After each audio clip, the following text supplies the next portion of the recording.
Hello guys, welcome back to the channel. Hope you are doing well and fine. And in today's video, I'll be showing you how to download TikTok Lite on iPhone.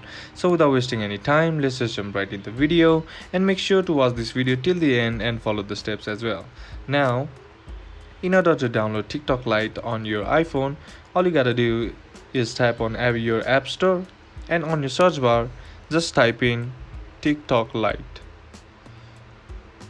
Right, and you can see there is even a search option available to it, but once you tap on it and search it, here you can't see a TikTok Lite application. Right now, why is this? Is because there are several factors to affect this situation. Right now, the first can be the market demand, right?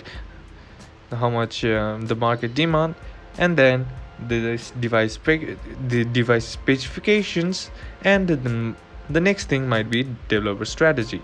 So the TikTok Lite app is basically designed to take up less space with limited processing power,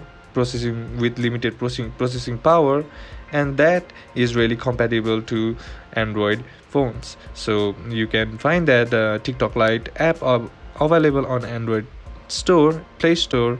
So as iOS being thoroughly optimized, that is why the TikTok Lite is not needed in the iPhone. So that's basically it, and that's it for today's video, guys. Hope this video was useful to you. Leave a like if it did, comment down below what the next video should be on, consider subbing to the channel. Thank you for watching. Bye bye.